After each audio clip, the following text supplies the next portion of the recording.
اکثر انسان کا دل اپنی ناممکن دعاؤں پر بڑا بے چین رہتا ہے کہ وہ یہ کیسے جان سکتا ہے کہ اللہ اس کی مانگی چیز پر راضی ہے یا نہیں۔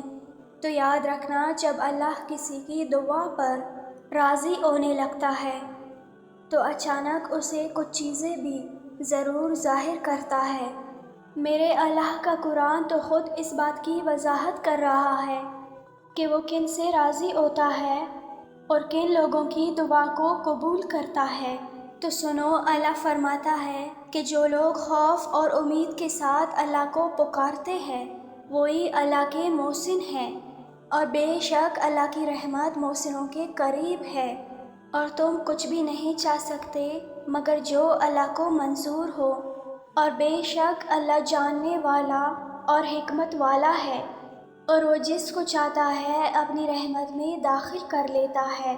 اور اگر آج تمہاری زندگی میں کچھ ایسا ہو رہا ہے جو تمہیں تکلیف میں ڈالی ہوئی ہے، کسی پسندیدہ چیز کا نہ ملنا تمہیں بے سکون رکھتا ہے، تو سنو، میرا اللہ مسلسل تمہیں یاد دہانی کروا رہا ہے کہ ایک شے جس کو تم پسند کرتے ہو تمہارے لیے پسندیدہ ہے، اور وہی تمہیں اپنے حق میں بہترین لگ رہی ہے، مگر در حقیقت تم اللہ کی معیشت اور غیب کا علم نہیں رکھتے۔ جان رکھو کہ خالق کو مخلوق کا علم ہوتا ہے، اور وہی جانتا ہے کہ اس کے روح کی درد کا مرہم کیا ہے۔ یاد کرو وہ وقت جب سلمہ رضی اللہ تعالیٰ عنہ اپنے شوہر کی شہادت کے بعد شدید غم سے نڈھال تھی، اور بہترین ہمسفر کو کھونے کا دکھ انہیں بے چین کیے رکھتا تھا، مگر اس وقت انہوں نے اپنے رب سے یہ دعا کی کہ اے اللہ، مجھے مصیبت سے نجات عطا فرما، اور میرا جو نقصان ہوا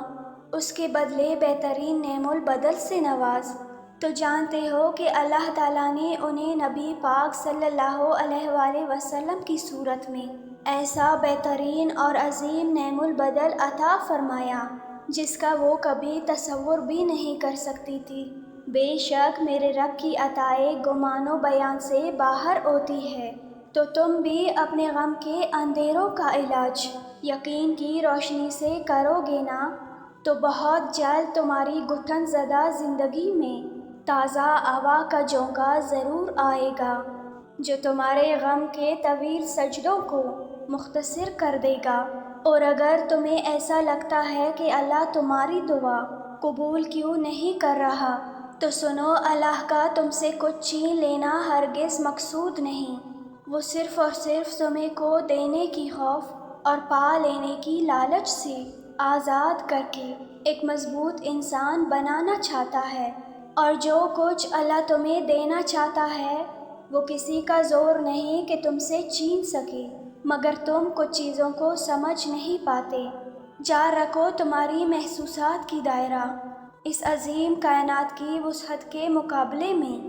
وہ نسبت بھی نہیں رکھتا جو سمندر کے مقابلے میں قطرے کی نسبت ہوتی ہے۔ قرآن خود کہتا ہے کہ اللہ کا وعدہ تو پورا ہو کر ہی رہتا ہے۔ یہ ایک نصیحت ہے کہ جس کا دل چاہے اپنے رب کی طرف جانے کا راستہ اختیار کر لے۔